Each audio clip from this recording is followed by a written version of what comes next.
Welcome back, everyone, to the weekly Armchair Kickoff podcast. We're on your United show today, Devil's Advocate. And today I'm joined by the host of our all-women's podcast, Three Devils Laguna. I'm joined by Rach here today. How are you going, Rach? I'm not too bad. I finished work like 20 minutes ago, so I'm still a bit tired, but ready to go. Absolutely, and thanks very much for coming on. Absolutely, after finishing work literally 20 minutes ago and jumping on the show, that's commitment right there. But Always. We're here to talk all things Manchester United here today. Obviously, massive semi-final this Thursday against Roma in the Europa League. Massive implications this game for Manchester United's season. As we all know, it's in the hunt for Ole Gunnar Solskjaer's first trophy as Manchester United manager. And so for all Manchester United fans, this is most likely this and the second leg are the most defining games of our season to date, really. I'm going to come to a couple of comments first before we go into talking points here this evening. Rory is in the comments as always. He says, good evening. Evening, Rory. Hope you're well. Our mod Paul is in the comments here as well. Paul says, evening, Keane and Rach. Hope you're both well. How's it going, Paul? Hope everything is well on this lovely Tuesday evening. Champions League is on today as well. So everything's good in the hood today. And as always, Victoria's Secrets is also in the house here today and says, hi folks, and I noticed you have a lovely new profile picture there as well with Love United, Hate Glazers. So absolutely love it. You may tell me where I might be able to rebrand my own profile picture like that, and give me a message after the show. We'll find out about that. Jamie Gretton, as always, is in the house here as well. Jamie says, good evening. And Jamie's always here to support the weekly Armchair Kickoff podcast. Always great to see. But we're here to talk all things Manchester United and the big game coming up this Thursday in the Europa League. But Rach, you hosted the pre-match show this Sunday for our previous fixture against Leeds United. Everyone was positive. I thought my match preview, we all thought on the pre-match show on Sunday that there was going to be goals, that we're going to get a lot of entertainment. We got probably the exact opposite. On Sunday. I don't think anyone, when you look at both teams this season, could have imagined that we would have got a 0-0 draw between Leeds and Manchester United, especially when you watch the 6-2 game earlier on in the season. Exactly. What are your thoughts on Sunday's game? God, it was shit, wasn't it? It was, We were all so positive as well. I remember on the podcast, we were all so buzzing for it, and we thought, this is going to be a good game. I don't think we really expected it to be like a landslide like it was last time, because I saw a few statistics from the game and it shows that we're actually one of the only teams this season who have made Leeds sit back, so they didn't really attack us, because all this Bielsa ball, how everyone goes on about it, how they always attack. We didn't really see any of that, and I think that shocked a lot of people because they must have been worried about, obviously, the 6-2 reverse fixture and us doing it again. But it was really, really boring. There's been quite a few games like that this season as well that have been just drab. But you know what happens when Sky Sports always big up a game? It's like the Liverpool game this weekend. They're bigging it up, and I'm just like, you're asking for a 0-0. Absolutely asking for it. Yeah, absolutely. I think anytime Sky Sports cover a Liverpool United game, we always get a drab affair. Like Sky Sports didn't cover the FA Cup fixture and United won 3-2. Mm-hmm. Do you know what I mean? Shock. must be a Sky Sports curse or something. I think Jamie Carragher's commentary was very disrespectful towards both teams. I thought it was absolutely disgusting. And for him, he's talking about the quality of both them teams and the quality of football they played. I think he tends to forget what team he supports and the quality of football they've been playing all season. It's been absolutely drab, to say the least. But we'll address them bastards on the weekend. This game is almost more important in terms of the course of the season than this upcoming game on Thursday. I suppose my thoughts in the game, I thought United's performance was very tepid. I thought it kind of almost looked like we'd one eye on Thursday. Obviously team selection 100%. Kind of indicated that. Yeah. I thought the team selection kind of indicated that, when Cavani and Paul Pogba both didn't start. I thought that kind of looked like Ollie did have kind of an eye on Thursday.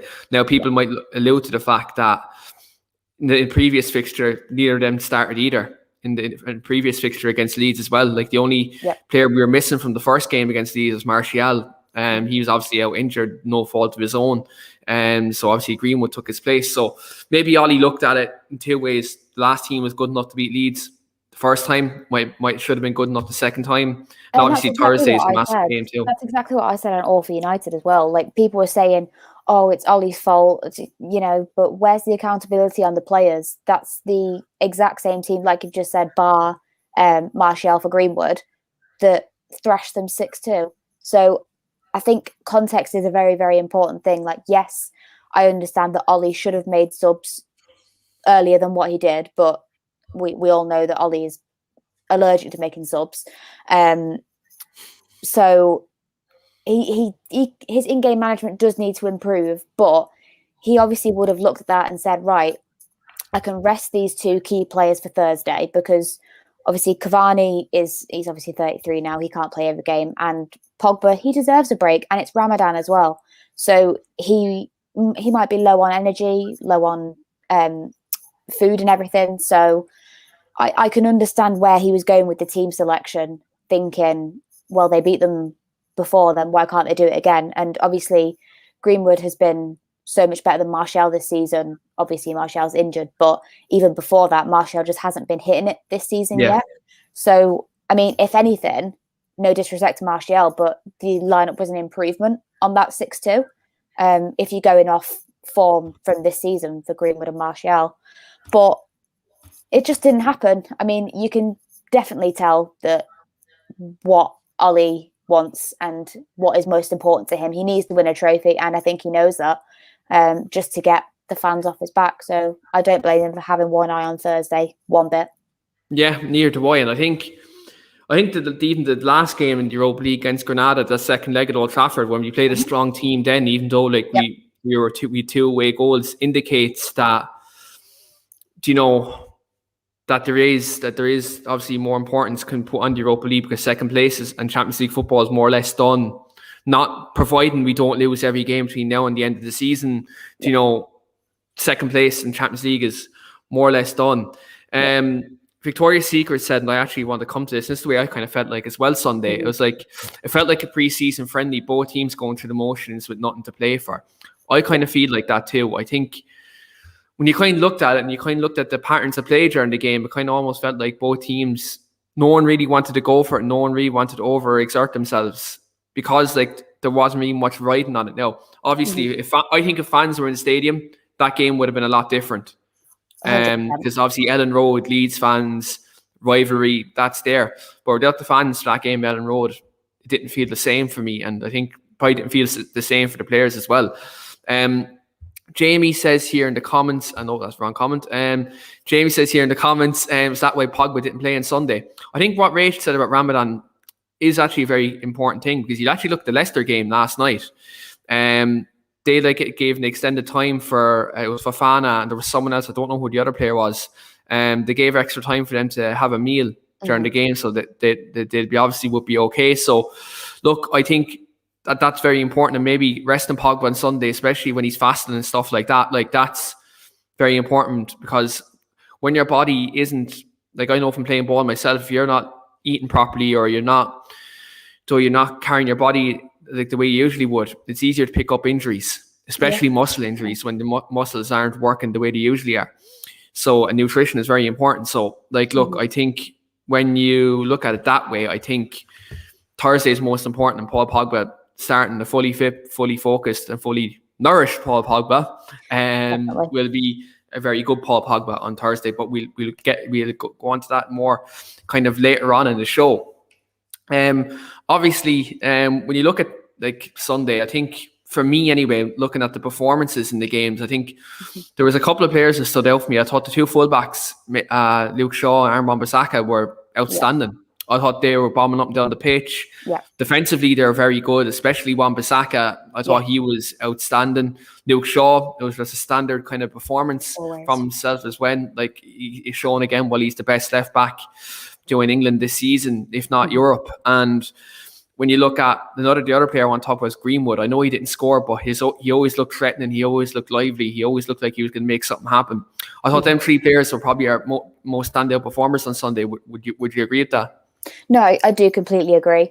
Aaron Wan-Bissaka, I wanted to come to him quickly. He looks like he has really improved his heading ability, and also he's trying to get forward more.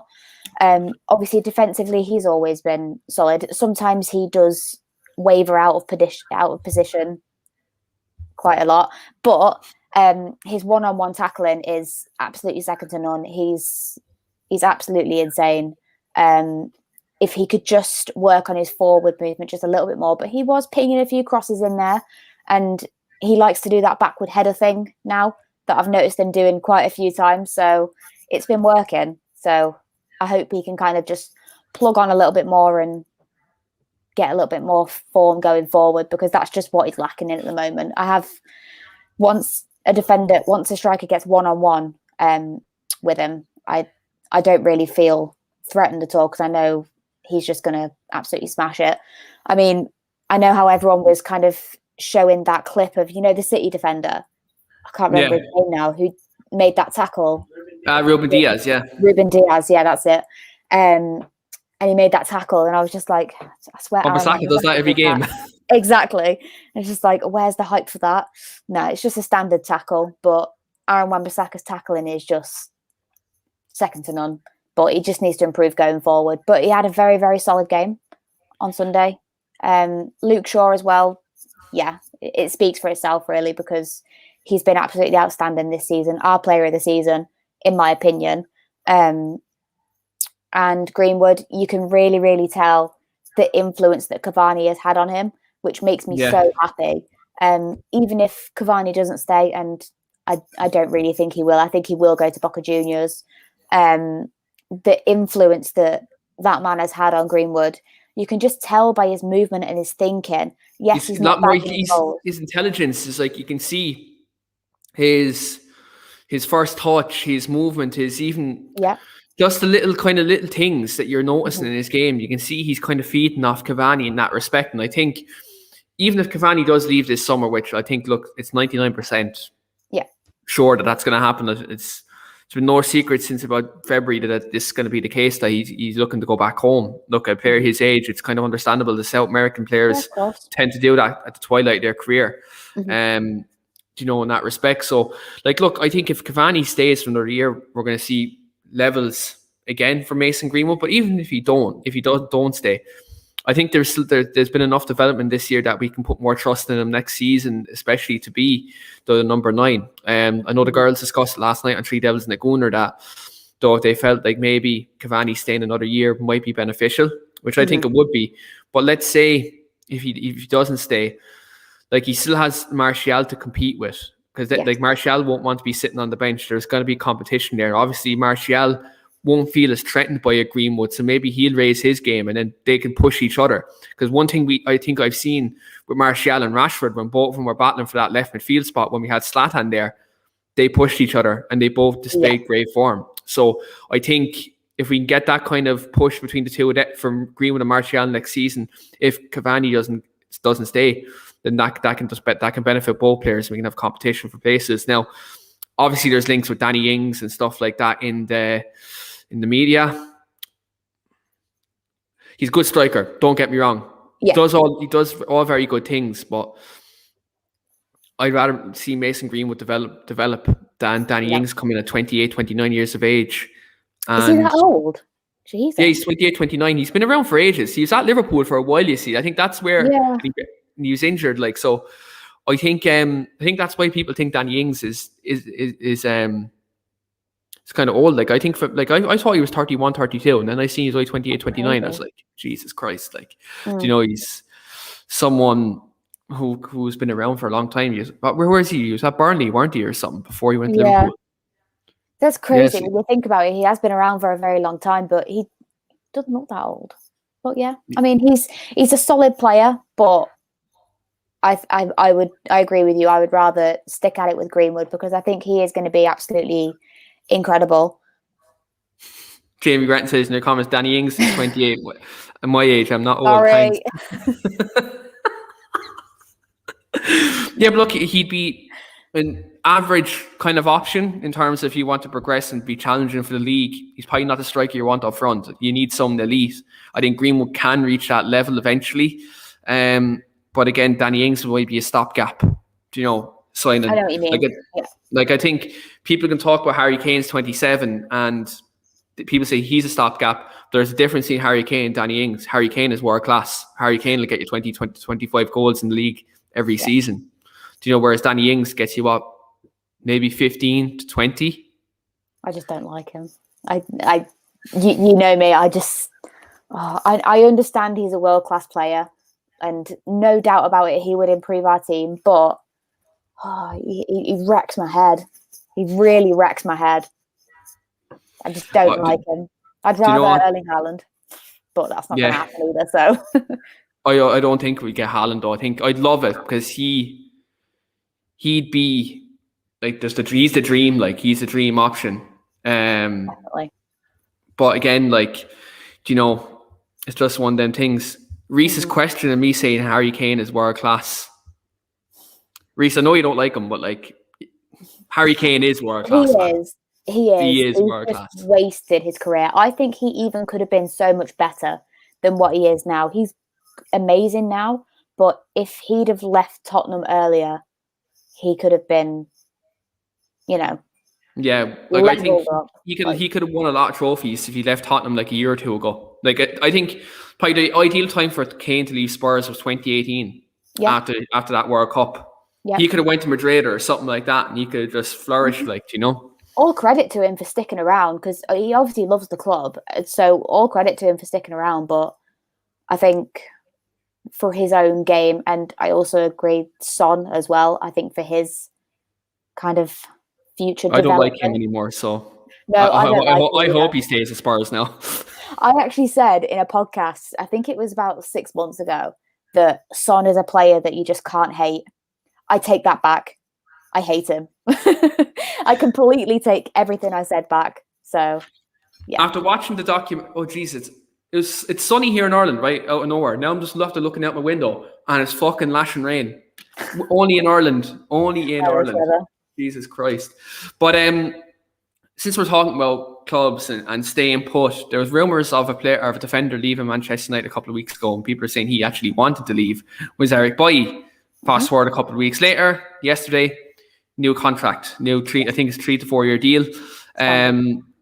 Obviously, that kind of scratches off United signed the centre back in the summer. But for me, I don't mind that if we get a centre defensive midfielder and a right winger. I'd kind of prioritise them two probably first over a centre back. Obviously, the injury record, and he's only had to pay 60-something times for United since 2016. When you think about it, that's madness, considering Paul Pogba made 200 appearances on Sunday and he's had his injury problems.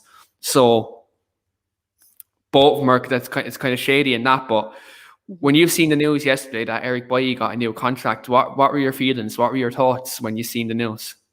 It was kind of mixed emotions, half of me was happy because I love him. He's an absolute mad bastard, but he's insane. He's a great centre back. The only thing is that he is literally made of glass. But thinking about it, he hasn't actually been injured that much this season. He's just not played. So when he came back from injury, kind of after Christmas time, Maguire and Lindelof were hitting their form and they were hitting a little bit of consistency. So I think that coincided with by not being dropped, but just not getting into the team because I think Ollie thinks that Maguire and Lindelof are just a little bit more reliable because, in my opinion, Bailly is a little rash sometimes. He can be just a little bit reckless, and every time he goes flying into a challenge, I think that's it, red card. He reminds me of Rojo, when he just used to go flying into Rojo is a bit of a nutcase. Yeah, he is. Well, it's gone to hailstones outside now. Oh my God. It's actually belting it down. Fucking hell. Nice and sunny here. Well, oh my God. They're actually, I can see my bins out the back and everything. The hailstones are just belting off them. But like looking at kind of Eric Bailly for me, like in my opinion, I've said this on the podcast before, is that he's our best centre back when fit and when he's playing and has a running games. Like there's not many players who can dribble past him. Like he's so good. He's so strong. He's so composed as well in the box. Sometimes he just when a player's pressing them in their own box, he kind of takes it and he turns, and he's just so composed on the ball when he's being pressed. It's quite astounding, really, because, I mean, if Maguire did that, no disrespect, or Lindelof, it would take about 10 years for them to turn, whereas Bailly just turns in like And 2 seconds. he steps out, and he's very good at that. Exactly. He's very athletic as well. Very athletic he is. Like for me as well, I think when you look at the contract situation, like Victoria's Secret says here, and I was actually going to like ask your opinion on this as well, because possibly given a new contract to preserve his resale value. I can understand that because we were linked to Pau Torres a couple of weeks ago. And before this contract was agreed with Bailly, people are saying United might use Bailly in the deal for Pau Torres because Bailly is a former Villarreal player. Yeah. So that might be something United may use in the summer. If let's say we're not going to splash out 50, 60, 70 million on a centre back, maybe to use like Bailly as a make way for Pau Torres remains to be seen, but I'd like to see that happen. But look, I like him because he's a quality centre back. On his day, he's a fantastic player. But when you make 60 odd appearances in 4 or 5 years, that doesn't warrant a new deal. Yeah. It doesn't warrant a new deal. Like I suppose, like if we're looking to progress, right, and you're looking to have a squad that's capable of winning the league, you can't have people who are going to play 10 games a season. Realistically at the top level. Like when you look at the years we won the league, we always had 4 centre backs who would be fit all season. Yeah. Whether it was Vidic, Ferdinand, you had obviously West Brown, John O'Shea. Like these are defenders who'll be reliable and be there all season. I think like look, if we're looking at challenge of the title next season, you need to have at least 3 to 4 good centre backs and fit the whole time. I think, can we rely on Bailly to be fit all season? We can't, which breaks my heart because I love him. As you said, like I've gone to games and just seen how good he is.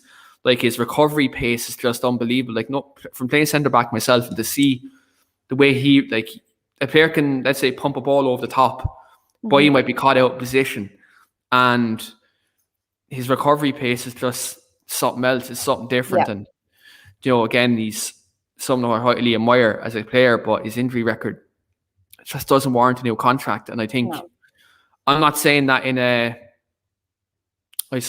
negative way. I don't want people to think I'm putting a negative spin on things, because I'm not. But let's be realistic though. If you're looking at the way things are at board level and you're giving Eric Bailly a new contract, it's concerning that's going forward.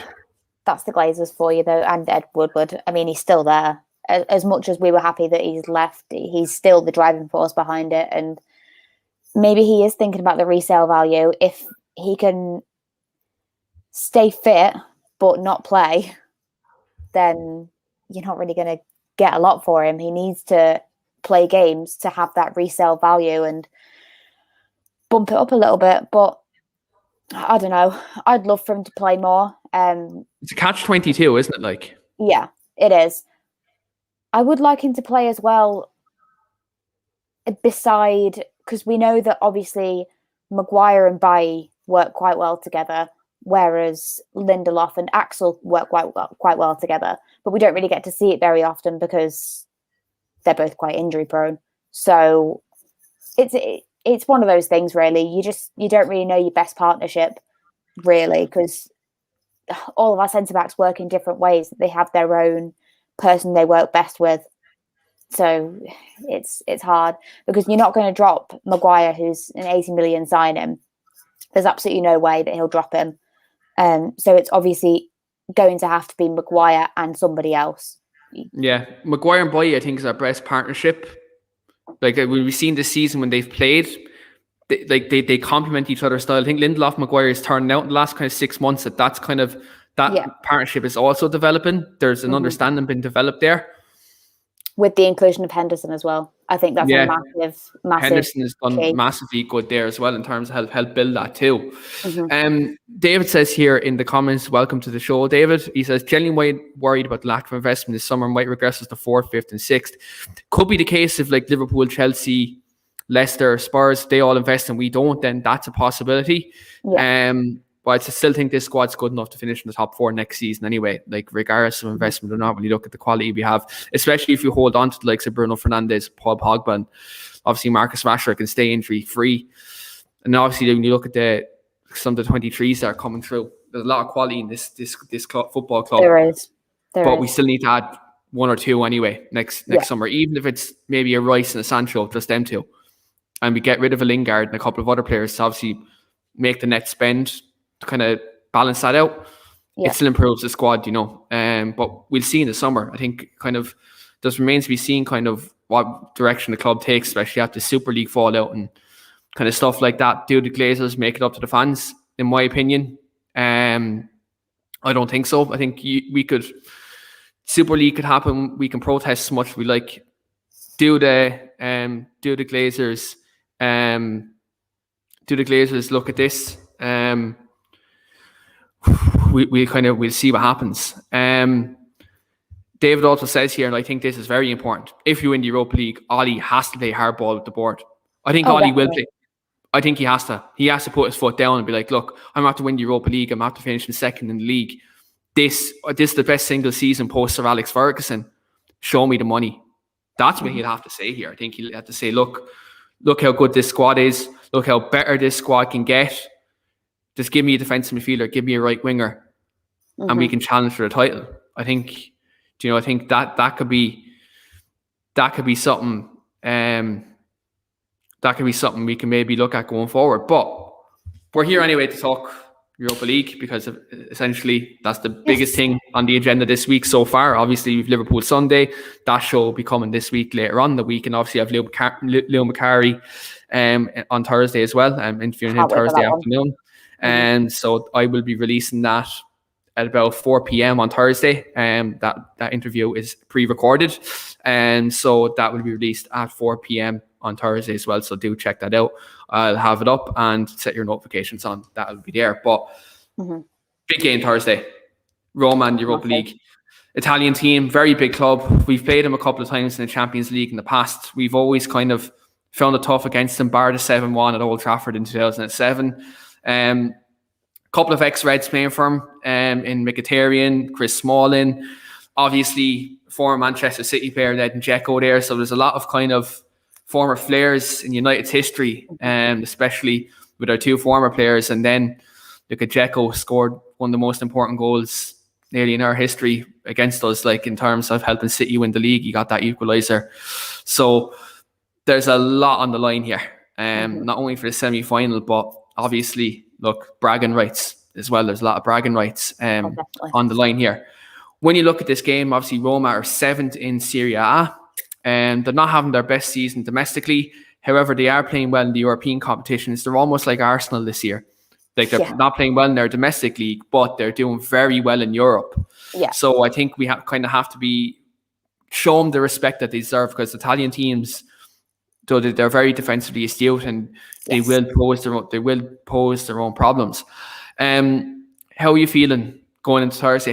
What way do you think we should maybe approach this coming into Thursday? I think we need to go out there with the mindset that we need to kill it off in the first leg, like we did with Sociedad. I want to feel comfortable going into the second leg, because am I right in thinking that we're at home first? Yes. That worries me. Our home form this season has been shocking, to say the least, bar a few good sparks. But I hope that we at least put on a good performance. And I want us to kill it off in the first leg. And the most important thing for me is for us to keep a clean sheet, because I don't want them to get the away goal. Yeah. And I think we need to keep them out.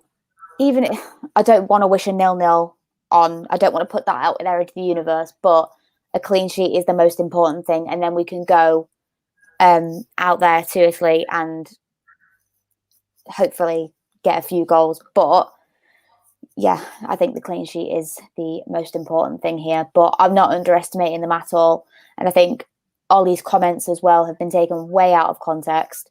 Did you see all the posters that they put up? It's I think they've been taken way out of context. I don't think Ollie would ever disregard an opponent, because that's just not, especially not a big team like Roma. Like, of course you know who Roma are, but there's a difference saying that you haven't watched them this season than, oh, I don't know who they are. So I think the level of respect has to be there, because they're a big team. And obviously we've got, like you said, we've got loads of former Flames in there that could be a danger. I know Smalling's coming back from a 6-week. He was out for about 6 weeks with an injury, wasn't he? So yeah, I think he'll have a lot to prove, I think, especially to United, who shipped him off. I always liked Smalling, but yeah, not United quality, but good player. So I'm not going to disregard him, because knowing me, if I start talking trash about him, he'll score Thursday. Yeah, exactly. So I'm not going to put that out there into the universe. Do you know what though? And David says here in the comments, any Roma players from the three mentioned we should be mindful of. Well, they do have Stefan El Shaarawy. Yes. They have Pedro, former Chelsea player. He's a player who can definitely threaten us. Obviously, Javier Pastore, former PSG player. So they do have a couple of players in their squad who can hurt us. Spinazzola, I think that's how you pronounce it. They used to play for Juve as well. I definitely fucked up that pronunciation, but look, it's okay. I do apologize. But they do have a couple of players in there who are quality. They do have their own individual qualities, and they can, be threatening on the day. We actually have a Roma fan in the comments. This is great to see. Lorenzo Baroni says, I'm a Roma fan, and what do you think about our team? Well, look, I think Roma are a football club and a team who do have a strong history in the Italian league. They do have a lot of experienced players in the squad, especially in Europe as well. Do I think when you look at Roma's trajectory this season, I think very similar again to what Arsenal are in England at the moment. Mm-hmm. Obviously, kind of just below the European places in their domestic league, but they're performing very well in Europe. From what I've seen against Ajax, they look like a very, well-drilled side. So, look, I think for me, they probably have, when you actually look at their squad, probably their starting 11 man for man. United's is definitely superior in terms of quality, but when you look at the experience, there's a lot of experienced players within their squad. So we definitely can't take yourselves lightly. So, look, it'd be definitely a good game to watch. And I think, look, for us, I think we have to be on our game, because, again, when we're playing against an experienced side, we do have to obviously show our quality, because if we don't, we've seen against AC Milan the first leg at Old Trafford. Yeah. We nearly got put out. They did miss quite a few chances. So I think it'd be a good game to watch. And Danielle is also in the comments. Danielle says, good evening. Good evening, Danielle. I hope you're well. How are you feeling about Thursday? Do let us know in the comments. David is laughing at me as well about my pronunciation. Look, it is what it is. At least I'm not being trolled and saying other things in the comments, because that happened a couple of weeks ago. So at least that hasn't happened to me this evening. Probably because Rach is on the show as well. I was going to say, it's usually me, so... Oh, stop. Someone tried to get me again. Someone tried to get me again there recently, but I know it wasn't you that time. I know there is another couple of culprits who are trying to do it to me as well. Reese has also pointed out that Steven Nzonzi is also a player for Roma. And look, he's actually a quite good midfielder. Very tall, very strong, and defensively he's quite astute as well. So again, they do have players we definitely need to watch out for. But look, for me, in terms of the way I think we should approach this game, I think you look at players that we have from an attacking standpoint. I think for me, Paul Pogba has to start this game. Mm-hmm. Paul Pogba has to start. Yeah. And look, I'm not going to say he has to start in the two, because I know it's not going to happen. I know McTominay and Fred are going to play there in a big game. They have done the job in the big games for the vast majority of the season. So I think Paul Pogba has to play advanced up the field. I think that left side, the three, he played very well there against AC Milan in the Europa League, played very well there against Granada, played very well there against Spurs, and sent Jose Mourinho jobless. So again, that's something I'm actually going to address at the end of the show. Don't worry about that, guys. But I think Paul Pogba playing on that left side has to happen. I think obviously, look, that kind of pushes Rashford to the right, but the two of them, as we've seen against Spurs, they can switch between the two of them. They have been known to be flexible between that kind of right and left attacking midfield position. And Pogba and Bruno also switch when they play in them little pockets as well. There's a lot of interchange and movement. And so I think Pogba has to play. I think when you look at United's defensive setup, I know Alex Telles has played a lot in the Europa League this season. However, I think Luke Shaw has to play. I think, without a shadow of a doubt, semi-final, there's no room for sentimental feelings in this. So I think Luke Shaw has to play. Yeah, I agree. I'm actually going to ask you this question, Rach, because I've been thinking about this all day. Even though... Are you going to ask me about the keeper situation? I've been thinking about this all day. David De Gea has been playing in the Europa League the last couple of games. Yeah. Do you think he'll start Thursday? I mean, we've seen previously that in semi-finals, we do tend to go with our most experienced keeper. Rightly or wrongly. I keep thinking about that time when Romero was taken out and De Gea was put in, and we lost the semi-final. It's a hard one. I have been thinking about this all day, a bit like you. I think he'll go with Henderson. I think he should. You look at current form, right? And this is where I'm going to throw this out there. Last season, Sergio Romero, right?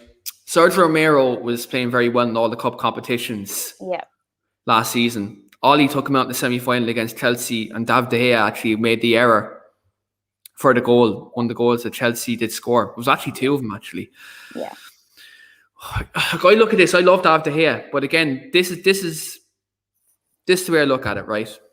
Reese has a comment here, and actually, this is where I disagree. Leave Henderson for the league. Europe, I'd rather. De Gea deserves a chance to end on a high. If we win the trophy, he gets a winner's medal. That's leaving on a high.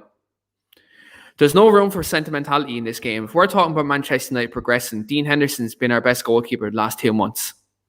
So why take him out when he's on good form in the biggest game of our season, when he's been our best goalkeeper for the vast majority? David De Gea's cost us a lot of points this season in the domestic league. David De Gea is not what he used to be, and I'm really sorry to say it because I love him. Like from 2013 to 2018, I've seen some of the best goalkeeping performances I've seen in my lifetime for that man. Like he kept us in the top half of the table post Sir Alex Ferguson. He really did. He dragged us through those 4 seasons. Absolutely carried us. Yeah, absolutely. But and like the likes of David and stuff like that in the comments who've been watching United a long time would probably agree with me here when I say the room for sentimentality in this rebuild, there's no room for it. Same way I say, look, I like Juan Mata as a player, right? I know me and Amy have this argument every day nearly, right? But I'm going to use this as an example. People say Juan Mata should end his career on a high. Fair enough. If you win the Europa League, he gets a winner's medal. Yeah. But he shouldn't start this game Thursday because he isn't on his best form. He's not at the elite level anymore. Yeah. So why should David De Gea when he hasn't been at the elite level for nearly 18 months now? I just think the main thing that is, I do think he will start De Gea because he's been sticking with him, and because Henderson has been doing so well in the league, I think he is building him up to be our number one. There's no doubt about it. But if this is to be De Gea's last season, then you know what Ollie's like, Keane. He is sentimental. Yeah. That's just what Ollie is, because Ollie is United. And I know you say there's no room for it, but I genuinely think that he will play De Gea, especially because he's not been getting much game time. Whether we agree with it or not is it's going to happen, story. Isn't it? Like, look, if he plays like the David De Gea, if he plays like the David De Gea of 2-3 seasons ago, I love it. But my concern with this, and it's not like I'm not trying to be negative here, because I'm always positive, I always try to look on the bright side of things. Like his experience could be key Thursday.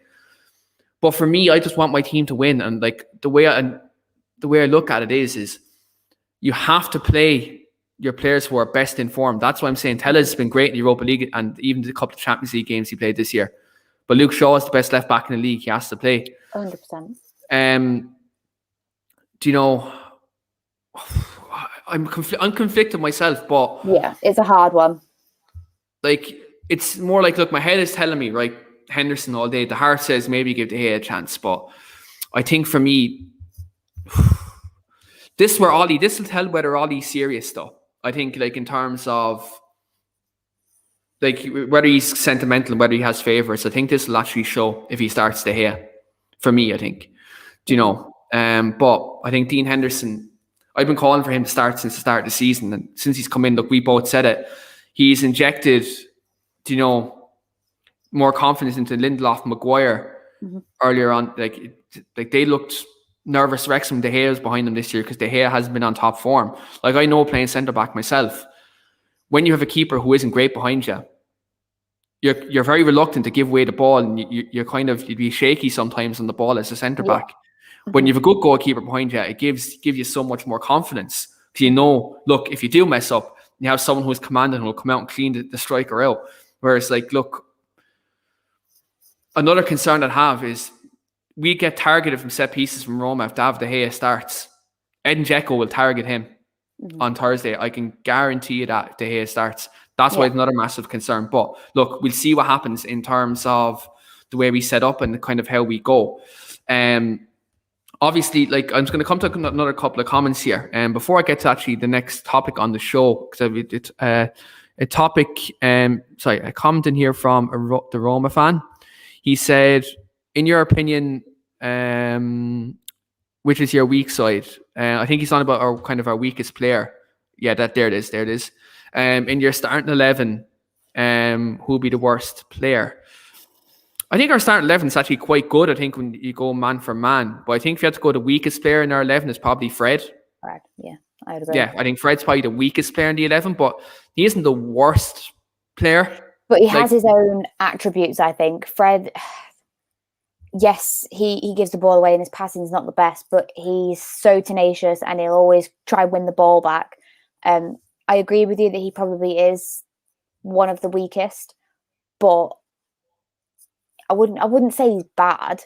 Like, he's not. He's just not the best. Like, look, you look at all the players we have in their starting 11. Him and McTominay are probably the two kind of weakest players we have, but they're not bad players, Joe. If that makes sense, if that makes sense to you, if that answers your question, in terms of who would be kind of the weakest player. And Victoria's Secrets I agree really much with this comment. No room for sentimentality in football. Remember Fergie dropping Park 3 song for the 2008 Champions League final? He's paid big money for making big decisions. Absolutely. 100%. Can I ask you a question, Rach? Because obviously there's been a lot of talk on Twitter kind of last kind of couple of weeks, and Bruno Fernandes has been kind of in centre of that. Now, there was a lot of talk when he was scoring all these goals, that he was, I suppose, not keeping his game simple, and he was only stat padding with goals and this, that, and the other. But now Bruno's keeping it a lot more simple and getting more involved in the play and helping assist. Well, not even so much assist goals, but kind of make that key pass for the player to assist the goal. And now fans are unhappy that he's not scoring goals. Where do you sit with this criticism? Because for me, I think it's absolute nonsense. It's scandalous. He's been, like I said before, that obviously Shaw was my player of the season, but Bruno has been obviously a close second because he's been outstanding. I don't understand how you can look at Bruno Fernandes and say that he has not been worth every single fucking penny we paid for him. Because, and more so. Exactly. We absolutely stole him. Like, that, it was an absolute bargain. Bruno Fernandes is so much more than like a goal machine or a stat padder, as you would say. Yes, he takes the penalties, but doesn't every club have a penalty taker? Absolutely. And we were missing before Bruno signed for the club, Rach.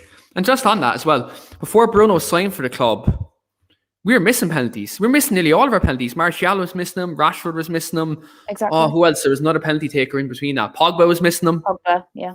Yeah. And people are saying Manchester United can't take penalties. Then we get Bruno Fernandes. He scores every penalty that he gets. So, like, look, I don't understand this. And I think I think this is this criticism that he's getting is for people who they watch football on stats. Yeah. They invest so much in statistics that they don't watch the game. So you can say that obviously Bruno's got the most goal assists or whatever. You can say that. That's absolutely fine, absolutely fabulous. But what the statistics don't show is what they call pre-assists. Like, you know how, like you said before, key passes or making space for a player or dragging the defender out or doing something that contributes towards a goal. That's not counted, and that's why you should watch the football game and not get engulfed in the stats. Like, I don't give a shit how many goals he's got. Like, obviously you do, but at the end of the day, it doesn't really matter as long as he's contributing to the goal that the team scored and winning us games and winning us points.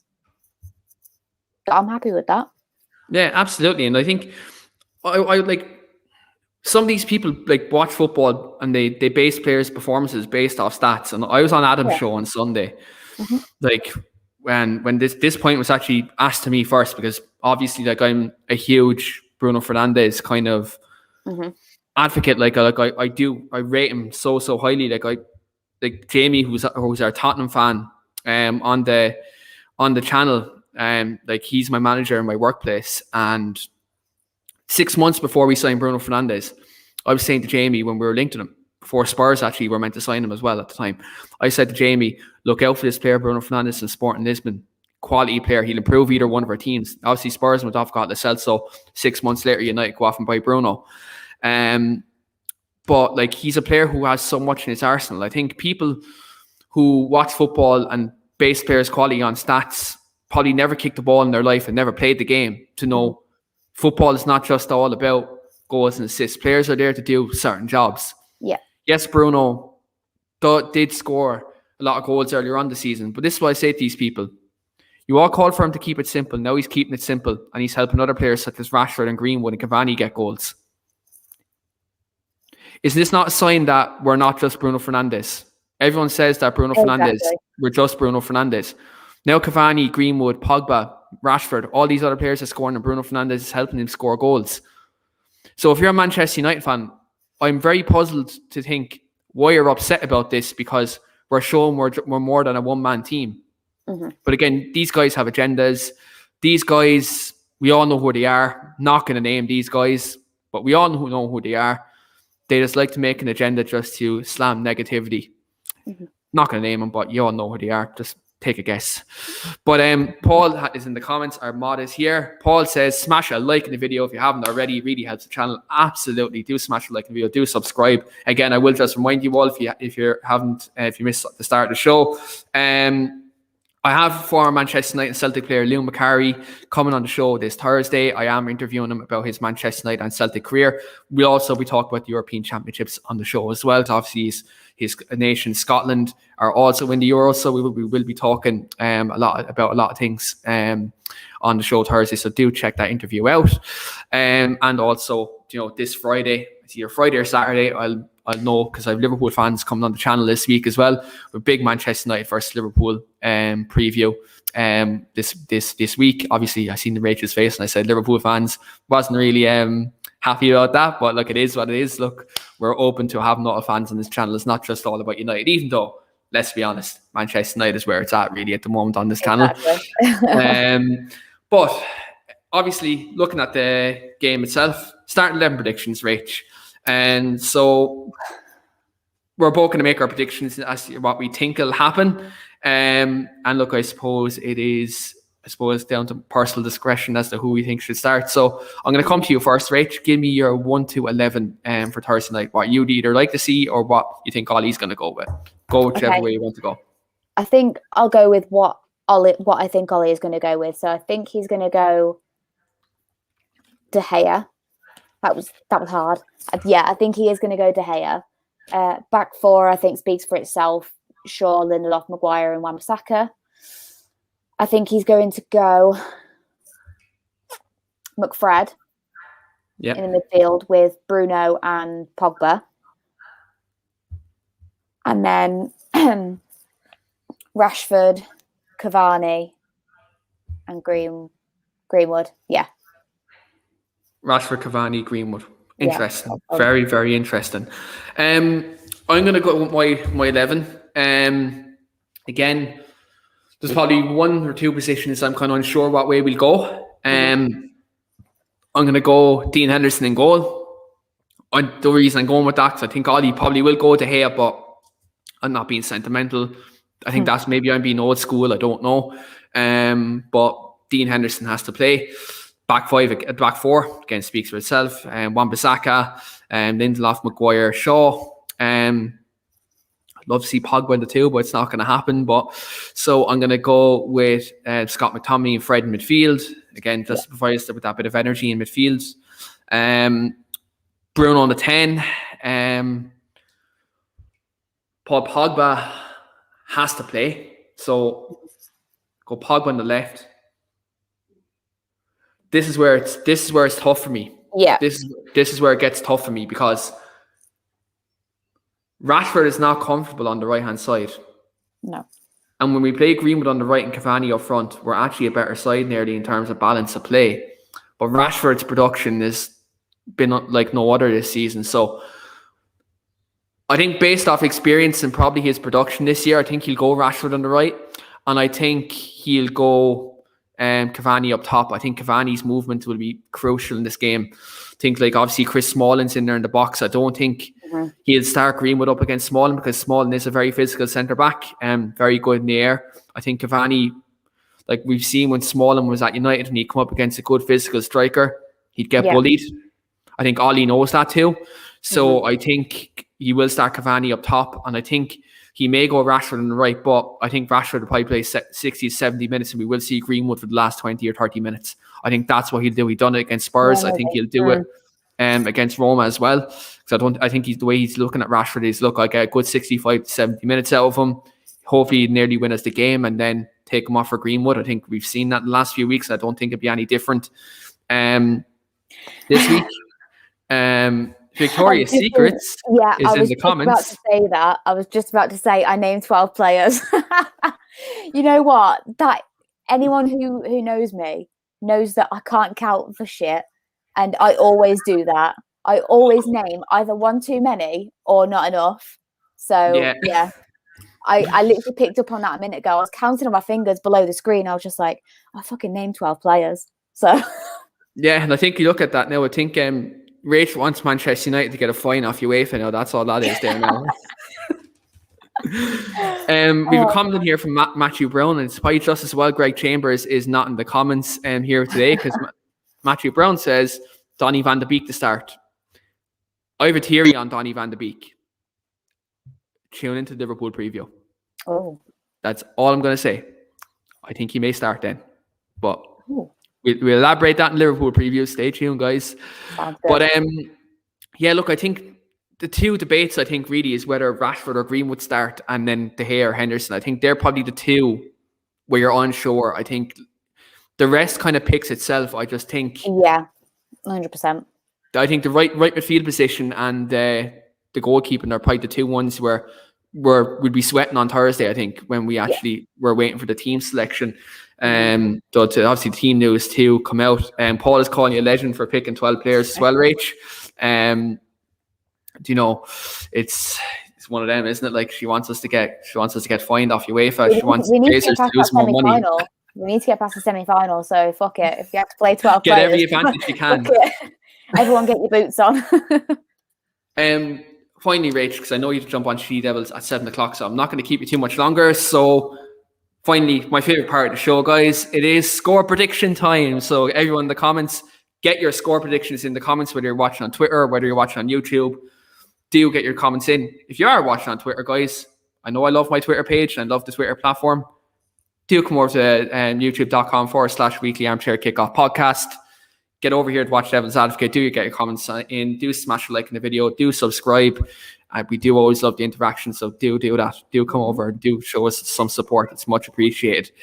But Rach, I'm going to come to the comments score predictions in a minute, but enlighten us. Give us your score prediction for Thursday night. Are Manchester United doing it? I'm going to go with a 1-0. I know that's quite low for me, but I think the main thing that we need to preserve is that clean sheet. So I think, and considering our home form as well, we're not the best at home. So I'm going to go 1-0 to United, obviously. And then I'm hoping we can kind of finish the job off away from home. Yeah, hope so. Look, we look at the away form this year for United in all competitions. Yeah, it's been quite good. So, look, hopefully we can do the job. Now, obviously, look, going to the Stadio Olimpico is a challenge. I think, I think the fans won't be in the stadium, but I dare to say they'll be outside the Stadio Olimpico on next Thursday, and they will make it a hostile environment. Definitely. But look, it remains to be seen. I'm going to come to a couple of comments, a couple of score predictions just before I give mine. Paul says 2-1 United. Away goal. We'll be sweating going into the next leg. I don't want that away goal. I just don't want it.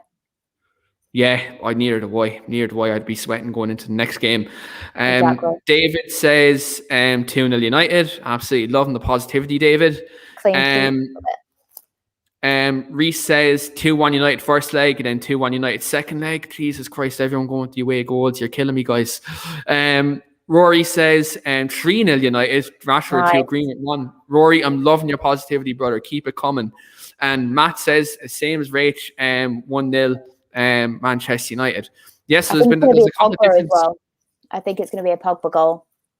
Yeah, I said it on the Three Devils of the Winter comments last night. We're going to get a Pogba masterclass tomorrow. He's a big game player. Absolutely. He always turns up. Well, lately anyway, since Christmas, he's turned up in the big games. Recently. I nearly shot myself in the foot by saying he always turns up because I knew Top Reds would be in the comments then. They'd be like, Keane, what you want about, boy?